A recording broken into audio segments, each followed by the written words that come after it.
quelqu'un pourra lire Osée 4:6, parce qu'aujourd'hui on va parler de l'ignorance. Pour connaître la vérité, comme les frères ont parlé tout à l'heure, il faut d'abord connaître, c'est-à-dire pour connaître l'amour, le mystère de l'amour, il faut d'abord premièrement connaître la vérité. Comme on le dit dans Jean 17:17, la parole de Dieu est la vérité. Qu'est-ce que la vérité? Donc pour ça, on va d'abord essayer d'enlever l'ivraie du jadis dans quelques passages bibliques. Je vous exhorte de lire d'abord Osée 4:6. Mon peuple est détruit parce qu'il lui manque la connaissance. Puisque tu as rejeté la connaissance, je te rejetterai et tu seras dépouillé de mon sacerdoce. Puisque tu as oublié la loi de ton Dieu, j'oublierai aussi tes enfants. Donc mon peuple périt parce qu'il lui manque la connaissance. Il lui manque la connaissance parce qu'il a rejeté le Dieu vivant. Donc en cela, Dieu aussi rejette ce peuple renégant. Et quand on vous rejette, vous perdez de la connaissance. Et Deutéronome 28:28 se réalise. Où il est dit, le Seigneur Dieu te frappera de délit d'aveuglement, d'égarement d'esprit, et vous allez tâtonner en plein jour. Et quand vous tâtonnez en plein jour, l'ennemi a le pouvoir sur vous. Donc on vient dans votre patrie, dans votre maison, dans vos trois êtres, on vous dépouille complètement et on vous enseigne maintenant la fausse doctrine. Et quand vous grandissez, vous ne savez plus faire la distinction entre le vrai et le mensonge, entre Dieu et Satan. Donc aujourd'hui, on va aller dans Genèse chapitre 17 au verset 1. Genèse 17 verset 1. Qui pourra lire Genèse 17 verset 1? Lorsque Sango fut âgé de 99 ans, l'ange de Loba apparut à Sango et lui dit, « Je suis le Dieu Tout-Puissant, marche devant ma face et sois intègre. » Voilà. Donc, tous les biblistes, tous ceux qui ont pu, c'est-à-dire ceux qui croient à l'histoire de Sango, c'est-à-dire Abraham, ont lu ce passage dans toutes les églises actuelles des bâtiments. Bon, c'est que l'église, elle est spirituelle. Mais l'église humaine, des bâtiments, ont toujours lu ce passage dans Genèse 17, verset 1, où une entité est apparue à Sango. Et Sango avait 99 ans. Remarquez bien qu'il est dit 99 ans. Si vous avez de quoi noter, notez. On va vous ouvrir l'intelligence pour comprendre le mystère de la Genèse. Qui c'est qui se cache derrière la Genèse? Donc, Sango avait 99 ans dans Genèse chapitre 17 au verset 1. Tandis que dans Genèse 17:17, qu'est-ce qu'il est dit? Dans Genèse 17:17, c'est la même histoire, c'est la même entité qui s'adressait à Sango, jusqu'à arriver à Genèse 17:17. Abraham tomba sur sa face et rit, et dit en son cœur, naîtra-t-il un fils à un homme de 100 ans? Voilà. Donc, qui pourra lire dans la Bible français courant? Qui sait qu'il y a la Bible en français courant ou Bible parole de vie? En fait, ça dit à peu près la même chose. La Bible en français courant et Bible parole de vie, qu'est-ce qu'il est dit? Si vous ne l'avez pas en tête, ça dit tout simplement que quand Sango, Abraham, s'est prosterné le visage, c'est-à-dire le front contre le sol, il a dit, maintenant j'ai 100 ans. Il avoue ici qu'il a 100 ans. Est-ce qu'à l'âge de 100 ans, il va avoir un fils dans ces âges-là? Or, on nous apprend premièrement que Sango, c'est-à-dire Abraham, était un prophète. Un prophète devait normalement connaître l'histoire de ses ancêtres. Parmi les ancêtres de Sango, vous allez dans Genèse chapitre 11. Au verset 10. Genèse 11, verset 10. Parce que Sango a posé la question, en lui-même il a dit, naîtrai-je à un homme? En tout cas, lui, il a 100 ans quand l'entité est en train de lui parler. Tandis que dans Genèse 17, 1, il est dit, il avait 99 ans. Or, dans la conversation, il se rend compte qu'il a 100 ans. Donc, vous pouvez lire Genèse 11, 10. Voici la postérité de Sem. Sem, âgé de 100 ans, engendra Arpachad 2 ans après le déluge. 2 ans après le déluge, l'ancêtre de Sango avait 100 ans, il a eu un fils. Bon, Sango avait oublié cette histoire, mais il ne savait pas. Bon, c'est que le début. Genèse 17, verset 1, il avait 99 ans. Et dans le verset 17, il avait 100 ans.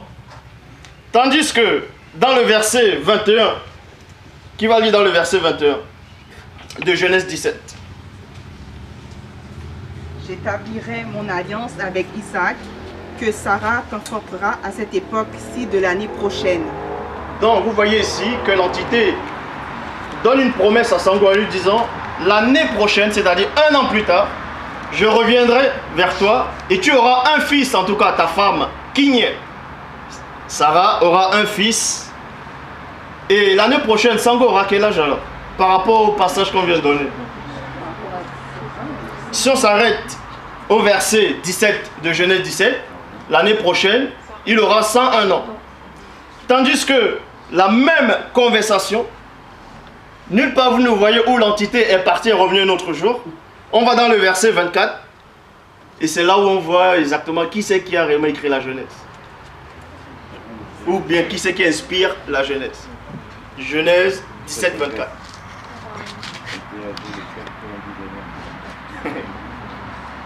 Abraham était âgé de 99 ans lorsqu'il fut circoncis. Voilà, âgé de 99 ans. Genèse chapitre 17, verset 1, il a 99 ans. Et verset 17, il a 100 ans. Verset 24, il a 99 ans. Mais il avait quel âge exactement? Point d'interrogation. Ou peut-être je ne sais pas lire, il faut que je retourne à l'école. Mais bon, c'est pas fini. Là, c'est que le début. Mais là, on va aller plus en profondeur. Comment? Ah, j'ai cru entendre une parole là. Genèse chapitre 21, verset 5. Genèse 21, verset 5. Sango était âgé de 100 ans à la naissance d'Isaac, son fils. Comment se fait-il que dans Genèse chapitre 17 au verset 24, il a 99 ans? Or, avant, on lui avait dit l'année prochaine, et on sait que l'année prochaine est arrivée, il ne peut plus avoir 100 ans. Forcément, c'est 101 ans. Bon, trop de contradictions, trop d'erreurs qu'ils ont introduit exprès dans les Écritures pour que vous ne puissiez pas connaître votre histoire. Et Genèse chapitre 21, verset 14.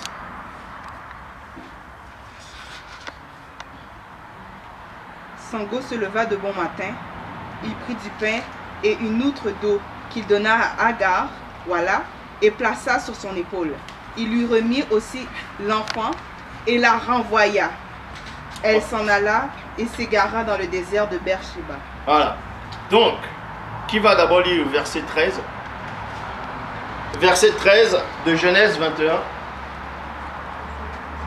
Je ferai aussi une nation du fils de ta servante, car il est ta postérité. Bon, voilà. Dans l'histoire, quand vous lisez bien, on vous dit que Ismaël était en train de jouer. Et Sarah a vu, c'est-à-dire qui a vu Ismaël, selon la Bible actuelle, a vu Ismaël. Elle a dit à Sango Abraham, je ne veux pas que ce fils hérite avec mon fils. Hérite avec mon fils. Donc, chasse-la et l'enfant. Abraham, selon la Bible, n'était pas d'accord. Mais soi-disant, il y a une entité qui est apparue. Abraham a dit, écoute la voix de ta femme. Il écoutait la voix de sa femme. Le plus drôle, c'est quoi?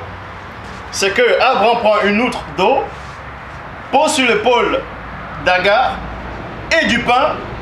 Et dans d'autres versions, il est dit, on a pris l'enfant, Ismaël, on l'a mis sur le dos de la femme. Tandis que d'autres versions disent quoi? Sur l'épaule. Mais posez-vous la question. Et on vous dit ensuite qu'elle est allée au désert, elle a erré au désert.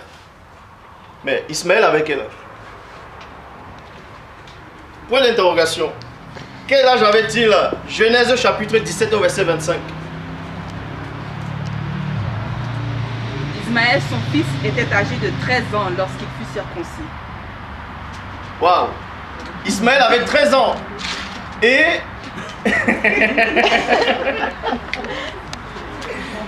il avait 13 ans.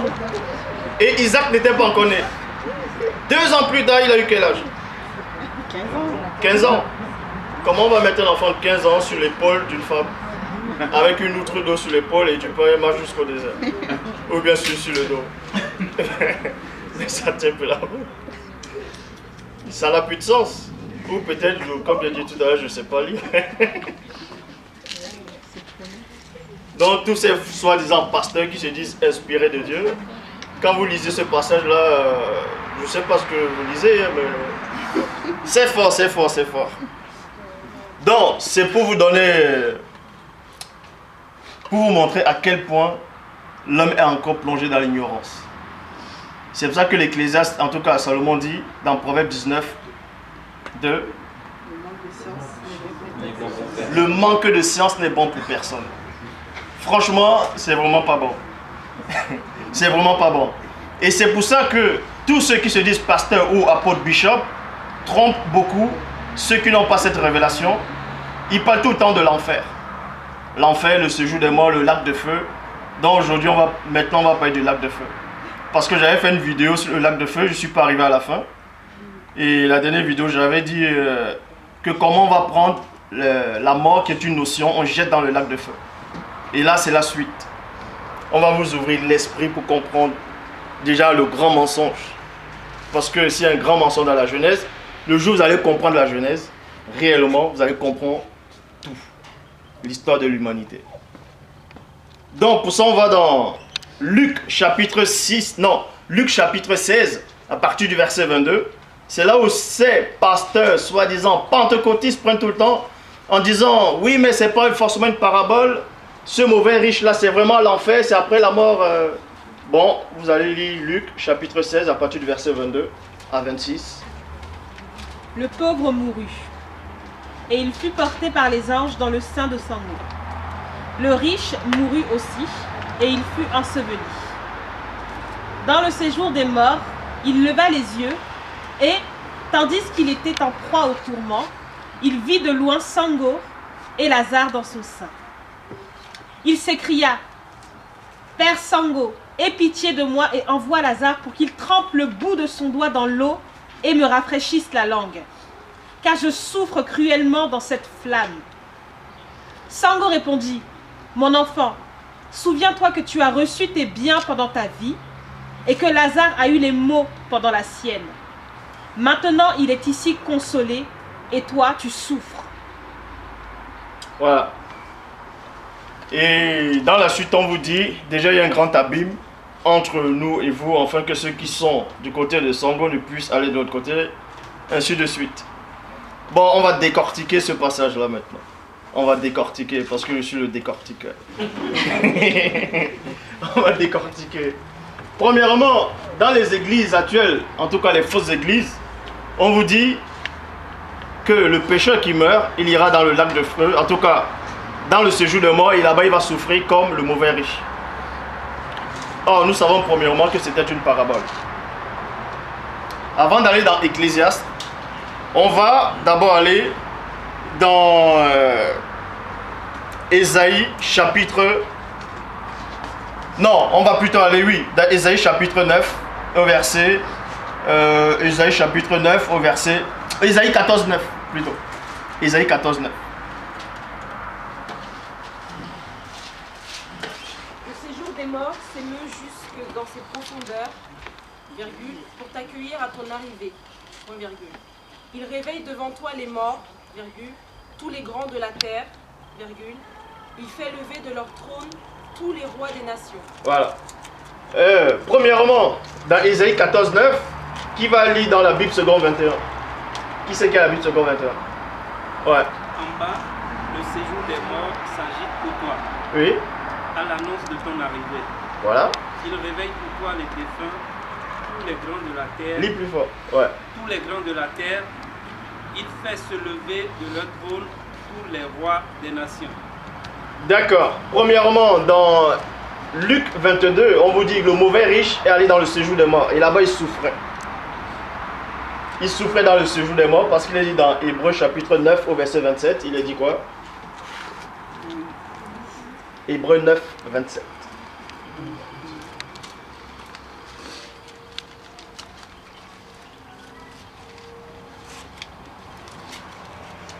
Comme il est réservé aux hommes de mourir une seule fois, après quoi vient le jugement. Voilà. Il est réservé aux hommes de mourir une seule fois, après quoi vient le jugement. Et ces soi-disant pasteurs, hommes de Dieu, soi-disant inspirés, vous disent que après la mort physique, ceux qui n'ont pas plu à Dieu directement, ils vont dans le séjour des morts et là-bas ils souffrent. C'est la raison pour laquelle Christ a donné la parabole du riche et du pauvre Lazare. Et que actuellement les gens sont en train de souffrir dans le séjour des morts.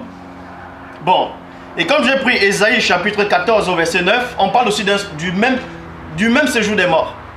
Mais sauf que dans Ésaïe 14, 9, on vous dit que le séjour des morts est conscient. Selon la Bible actuelle, on vous dit que le séjour des morts est conscient. Et qu'il a des sentiments. Puisque on vous dit quand le jadis tombait, le séjour des morts s'est réjoui. Il a même réveillé les morts qui étaient déjà là. Déjà ça n'a pas de sens. Apocalypse chapitre 20 au verset 14. Apocalypse 20 verset 14.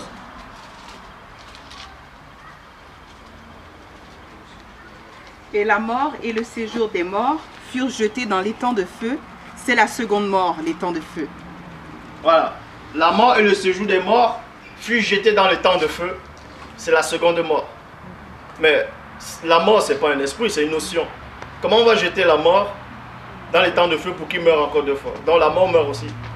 Bon, je sais que dans les passages on dit Aiguillon, où est ta force et où est ta mort? Mais là on vous dit le séjour des morts fut jeté dans le temps de feu. Et la mort aussi fut jetée dans le temps de feu. Et plus tard, vous apprenez que la mort et le séjour des morts, la mort et le séjour des morts, tout ça, rendit les morts qui étaient en eux. Et chacun fut jugé d'après selon les œuvres. Or, on va repartir dans Luc 16. Et là, vous allez avoir la double de la révélation. Ésaïe, non plutôt Luc chapitre 16, versets 22 à 26. Retenez bien qu'il était dit dans Apocalypse chapitre 20, verset 14, que le séjour des morts fut jeté dans les temps de feu. Luc 16, 22 à 26. Le pauvre mourut, et il fut porté par les anges dans le sein de Sango. Le riche mourut aussi, et il fut enseveli. Dans le séjour des morts, il leva les yeux, et tandis qu'il était en proie au tourment, il vit de loin Sango et Lazare dans son sein. Il s'écria, « Père Sango, aie pitié de moi, et envoie Lazare pour qu'il trempe le bout de son doigt dans l'eau et me Car je souffre rafraîchisse cruellement dans cette flamme. » la langue, car je souffre cruellement dans cette flamme. Ouais. Sango répondit, « Mon enfant, souviens-toi que tu as reçu tes biens pendant ta vie, et que Lazare a eu les maux pendant la sienne. Maintenant, il est ici consolé, et toi tu souffres. D'ailleurs, il y a entre nous et vous un grand abîme, afin que ceux qui voudraient passer d'ici vers vous, ou de là vers nous, ne puissent le faire. » Voilà. Bon, la révélation c'est quoi? Quand vous lisez ces deux passages, vous voyez pas, vous remarquez rien. Mais on va vous faire remarquer ce qui va pas. C'est que dans Apocalypse chapitre 20 au verset 14, il est dit que le séjour des morts fut jeté dans les temps de feu. Or, dans Luc 16, il n'est pas question de l'étang de feu. On parle de quelqu'un qui souffre dans le séjour des morts. Ce qui veut dire que Luc 16 contredit Apocalypse 20 et Apocalypse 20 contredit Luc 16. Parce que on aurait dû prendre, là, le séjour des morts n'a pas rendu le mauvais riche. Or, dans Apocalypse, on dit, le séjour des morts rendit les morts qui étaient en eux. Or, la parabole de Christ, le séjour des morts n'a pas rendu le mauvais riche. Il est resté comme ça, c'était sa deuxième vie. Sa deuxième mort. Et ça veut dire qu'il y a quelque chose qui va toujours pas. Soit je ne sais pas lire, il faut que vous m'appreniez à lire ou... Bon. Apocalypse chapitre 21, verset 8.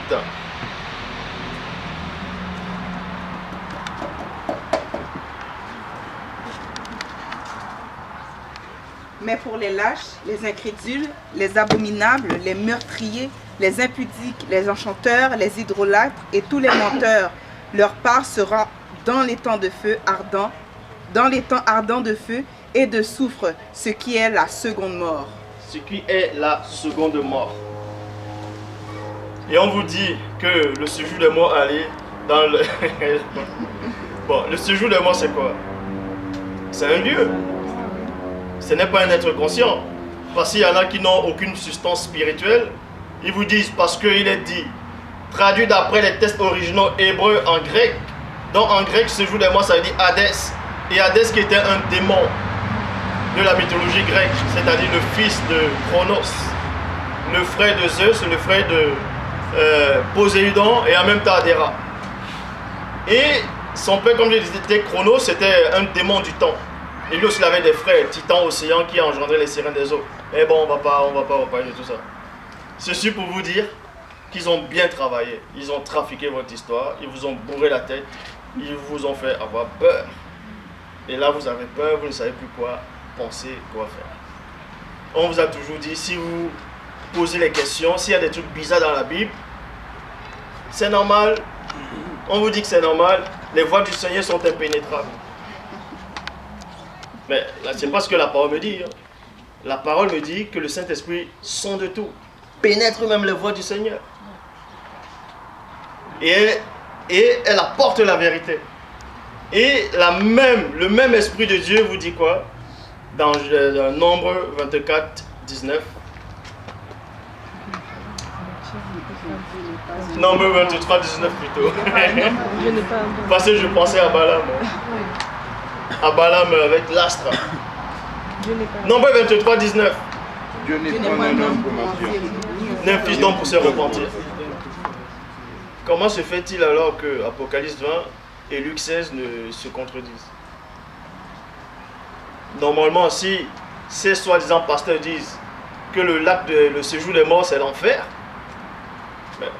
ils apprennent aussi que l'enfer était jeté dans le lac de feu. Mais pourquoi ce riche-là, on n'a pas le séjour des morts ne l'a pas rendu? Le récit de Christ dans la Bible s'est arrêté comme ça. Bon, qui c'est qui ment là? Qu'est-ce que le séjour des morts? Ou bien, qu'est-ce que le lac de feu? Ecclésiaste, chapitre 9 au verset 5 à 6. Ecclésiaste, chapitre 9, verset 5 à 6. Les vivants, en effet, savent qu'ils mourront, mais les morts ne savent rien. Et il n'y a pour eux plus de salaire puisque leur mémoire est oubliée. Et leur amour, et leur haine, et leur envie ont déjà péri. Et ils n'auront plus jamais aucune part à tout ce qui se fait sous le soleil. Voilà. Donc, Ecclésiaste, c'était Salomon qui avait reçu l'esprit, c'est-à-dire la sagesse, comme le sable de la mer. Donc, il savait exactement de quoi il parlait. C'est le même Salomon qui disait le manque de science n'est bon pour personne. Et lui, il avait la science. Il avait compris des choses, des mystères. Et il vous dit ici dans Ecclésiaste que les morts ne savent plus rien. Ils n'ont plus de pensée, ils n'ont plus de souvenirs. Ils n'ont plus d'émotions, ils n'ont plus d'envie. Or, dans Luc 16, on vous dit que le mauvais riche avait envie de sauver ses frères. Mais qui c'est qui ment? C'est Salomon ou c'est Luc? Parce que Luc s'écrit nulle part que le Saint-Esprit l'a inspiré pour venir apporter. Hein. Vous pouvez lire dans Luc 1, 1 à 3. Plusieurs ayant entrepris de composer des récits des événements qui sont accomplis parmi nous. Il m'a aussi semblé bon. Il n'a pas dit l'Esprit m'a dit. Ah, le même Salomon, il dit quoi? Confie-toi en Dieu de tout ton cœur, ne t'appuie pas sur ta sagesse, reconnais dans toutes tes voies. Donc lui, il appliquait ça. Et il dit dans le séjour des morts, on ne souffre pas. Il n'y a pas de sagesse, il n'y a pas de réflexion. Et dans le verset 10, dit quoi? C'est ça encore qui est plus important encore. Tout ce que tu en trouves à faire avec ta force, fais-le, car il n'y a ni œuvre, ni pensée, ni science, et ni sagesse dans le séjour des morts. On recommence. Tout ce que ta main trouve à faire avec ta force, fais-le, car il n'y a ni œuvre, ni pensée, ni science, ni sagesse dans le séjour des morts où tu vas. Comment se fait-il que dans Ésaïe 14, 9, le séjour des morts, il est conscient, il parle en fait, puisque Salomon dit, là-bas il n'y a rien. Il n'y a pas de conscience, il n'y a rien, il n'y a même pas de son. Mais Luc 16 aussi, ça dit quoi? C'est quoi ça? Depuis quand là, maintenant, dans Apocalypse 20, on vous dit, le séjour des morts va rendre les morts qui sont Ils vont rendre ça comment? Donc il est conseillé d'y aller sortir. Non, il faut connaître la révélation. C'est pour ça que ces faux pasteurs eux-mêmes qui sont initiés par le monde occulte vous piègent encore là-dedans. Pour apporter la dîme, pour vous faire peur. Que si vous quittez là, vous allez brûler en enfer. Sans cela, on vous dit dans Genèse 4, le sacrifice d'Abel, Dieu a approuvé le sacrifice d'Abel. Il a refusé celui de Caïn. Depuis quand Dieu prend plaisir au sang versé des animaux? Christ lui-même le dit, en tout cas c'est écrit dans Hébreux 10, 5 à 7. C'est pourquoi Christ, en entrant dans le monde, dit, tu n'as voulu ni sacrifice ni offrande, mais tu m'as formé un corps. Pourquoi faire? Pour faire la volonté. Donc Christ a aboli la loi pour les sacrifices de sang versé. Et je le dis encore, tous ceux qui me regardent actuellement sur YouTube, que cela vous plaise ou pas, c'est ainsi que je suis là. Dieu n'a pas pris plaisir au sacrifice d'Abel. C'est une abomination. Car le Dieu que je connais ne prend pas le sacrifice, ne prend pas plaisir au sang versé. Donc je poursuis. Qu'est-ce que le lac de feu? Les gens pensent que le lac de feu c'est comme l'océan. Les faux témoins Jéhovah, en tout cas ceux qui se disent que c'est des témoins Jéhovah qui n'ont pas de connaissance, ils dessinent les gens qui souffrent dans le lac de feu en train de crier. Et chez les pentecôtistes, ils vous disent que quand vous allez en enfer, les démons vont vous torturer là-bas. Waouh! Et pourtant les mêmes démons disent à Christ, es-tu venu tourmenter avant le temps? Comment celui qui subit les tourments va tourmenter notre personne? Bon, qu'est-ce que le lac de feu? Dernièrement, on a posé la question sur la Free Conférence. Qu'est-ce que le lac de feu? Il y a une sœur qui a donné la réponse. Elle ne savait même pas qu'elle avait donné la réponse. Elle supposait, mais c'était la réponse. Qu'est-ce que le lac de feu? Ça va vous choquer maintenant. Et ça va choquer plein de gens. Ils vont dire, oh, qu'est-ce qu'il est en train de dire? Je dis la vérité. Regarde-moi bien. Donc, Job, chapitre 4, verset 9. Job 4, 9.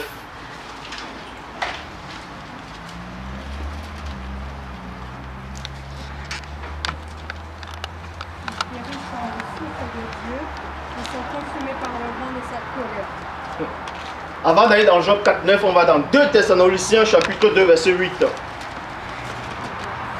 2 Thessaloniciens, chapitre 2, verset 8. Et alors paraîtra l'Empire que le Seigneur, le Christ, détruira par le souffle de sa bouche et qu'il anéantira par l'éclat de son avènement. Voilà, qui va détruire par le souffle de sa bouche. Et d'Apocalypse 21, on parle de lac de feu et de soufre. Et vous allez voir c'est quoi véritablement le lac de feu. Pour les non-initiés, lac de feu, c'est la parole. Et on va vous le démontrer avec vos propres Bibles. Job, chapitre 4, verset 9. Hein? Ils périssent par le souffle de Dieu. Ils sont consumés par le vent de sa colère. Voilà. Mais qui périt là? On parle des pécheurs. On parle de ceux qui ne pourront à aucun moment hériter le royaume du divin. Ésaïe 11, verset 4.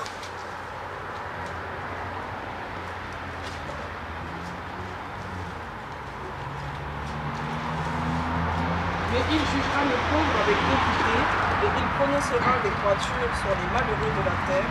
Il frappera la terre de sa parole comme d'une verge, et du souffle de ses lèvres, il fera mourir le méchant. Oh, qui va relire ça même fort? Mais il jugera les pauvres avec équité. Oui. Et il prononcera avec droiture sur les malheureux de la terre. Il frappera la terre de sa parole comme d'une verge, et du souffle de ses lèvres, il fera mourir le méchant. Voilà, il fera mourir le méchant. L'âme qui pêche, c'est elle qui mourra. Exode 32, 32 dit quoi? Pardon maintenant le péché des... Sinon... Et verset 33 dit quoi? C'est celui qui... A péché contre Que... moi, effacerai de mon livre. Et quand on efface le livre, qu'est-ce qui se passe? Daniel chapitre 12, verset 2.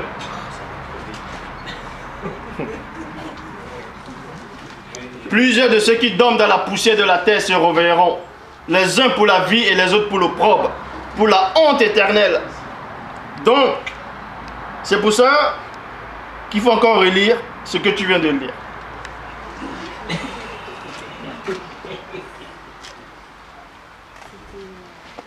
Isaïe 11, 4. Alors, Isaïe 11, 4. Mais il jugera les pauvres avec équité. Là, c'est quoi? C'est jugement, pas d'un jugement. Il jugera les pauvres avec équité. Comme on a jugé qui? Lazare, le mauvais riche, il a le sein de Sango. Avec équité, c'est-à-dire la justice. Continue. Et il prononcera avec droiture sur les malheureux de la terre. Voilà. Il frappera la terre de sa parole comme d'une verge. Oui. Et du souffle de ses lèvres, il fera mourir le méchant. Voilà. Le souffle de ses lèvres fera mourir le méchant. Et le souffle de ses lèvres, c'est quoi? C'est la parole. Jérémie chapitre 5 au verset 14. Jérémie 5, 14.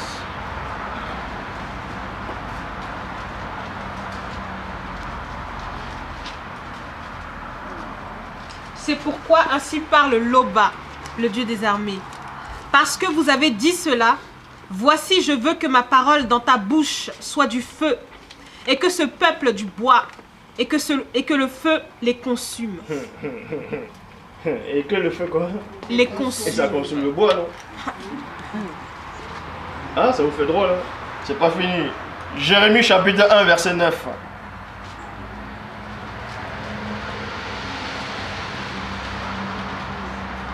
Puis l'Éternel étendit sa main et toucha ma bouche. Et l'Éternel me dit, voici, je mets mes paroles dans ta bouche. Je mets mes paroles dans ta bouche, dans mon feu. Parce que Dieu c'est un feu dévorant. Et le Christ lui-même dit que Dieu ne juge personne. Il a remis tout jugement au Fils. Et le même Fils dit, les paroles que je dis, c'est elles qui vont les juger au dernier jour. Mais quand on parle de jugement dernier, le grand trône, des livres fut ouvert, vous pensez que c'est quoi? Bon, je vous pose maintenant une question. Elle est simple. Une question simple. Apocalypse chapitre 20, verset 12. Qui va lire Apocalypse 20, 12?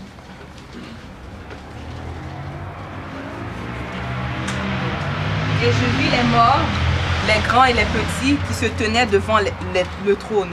Des livres furent ouverts, et un autre livre fut ouvert, celui qui est le livre de vie, et les morts furent jugés selon leurs œuvres, d'après ce qui était écrit dans ces livres.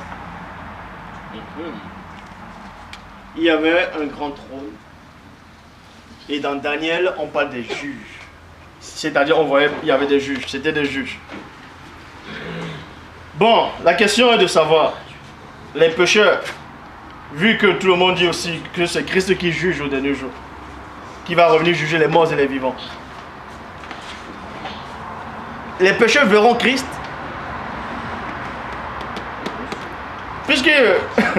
puisqu'on vous dit que Christ est l'image de Dieu, que celui qui a vu Christ a vu Dieu. Alors on sait que pour voir Dieu, il faut avoir le cœur pur. Pour voir un ange ou pour voir Christ, il faut aussi avoir un cœur pur. Mais est-ce que les pécheurs verront Christ dans sa gloire pendant le jugement?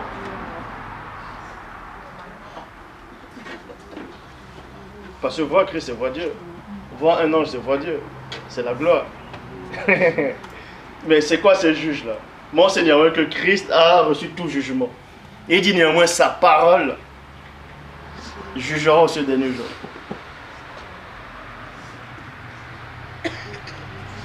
C'est la question. Hein? C'est la question. C'est par rapport au Christ. Hein? On dit qu'il est l'image du Dieu invisible. C'est pas qu'il est Dieu lui-même. C'est que, parce qu'on dit que heureux ceux qui ont le cœur pur, car ils verront Dieu. Donc, le cœur pur, en fait, c'est-à-dire ceux qui ont déjà atteint la fusion. Donc, eux, ils peuvent voir le Dieu, le vrai Dieu, le Dieu véritable. Mais les pécheurs, on n'entend pas. et les pécheurs, c'est-à-dire ceux qui dorment dans le séjour des morts, lorsqu'ils vont être au jour du grand trône, enfin devant le grand trône, eux ils pourront voir, c'est-à-dire que le jugement ça va être selon leurs œuvres, c'est-à-dire le Christ, ils vont voir le Christ, mais pas le Dieu véritable. Bon, pourquoi les gens disent alors que Christ est Dieu? Et on sait que personne n'a vu Dieu, personne ne peut le voir. Et il peut avoir un cœur pur pour voir Dieu. Or, celui qui est en jugement n'a pas un cœur pur. Comment se fait-il alors que si c'est Christ qui va apparaître de lui-même de sa personne, comme il a aussi dit, tout œil le verra, même ceux qui l'ont percé. Comment se fait-il qu'ils vont voir Christ alors? Si les gens pensent que Christ est Dieu, donc même les péchés vont voir Dieu. Donc Christ veut se contredire alors, en disant ceux qui ont le cœur pur verront Dieu.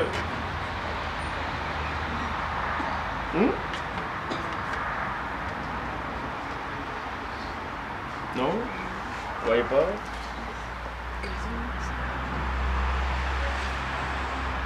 Ceux qui ont péché ne verront pas Christ.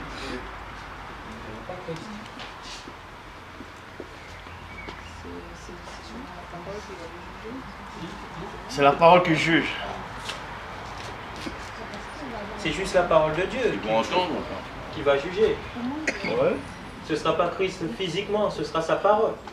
Ce sera qui physiquement en fait? Mais il n'y aura plus le physique là-bas, c'est le spirituel. L'esprit en fait. Comment? L'esprit. Personne ne voit l'esprit. Même les anges ne voient pas l'esprit. Les anges ne voient pas l'esprit de Dieu. Ils vont entendre le jugement. Personne n'a vu l'esprit de Dieu. Ça n'a rien à voir dans les évangiles où on dit Jean, c'est-à-dire il a vu l'esprit descendre sur forme corporelle, sur forme physique. Ça ne veut pas dire qu'il a vu l'esprit. Il a vu une forme. Et on sait que l'esprit de Dieu n'a pas de forme.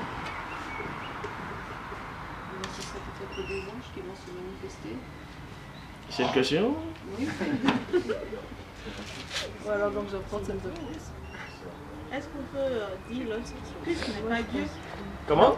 Christ n'est pas Dieu. Ben, il n'est pas Dieu. Donc, on peut le voir. Ah ouais? Un pécheur? Vu qu'on dit quand il reviendra, même ceux qui l'ont percé l'ont vu. Donc, le verront. C'est des pécheurs, mais ils l'ont vu. Ouais, j'ai vu quand même. C'est quiconque, on parle du premier né en fait. Quiconque pêche ne l'a pas connu, ne l'a pas vu. On ne l'a pas vu.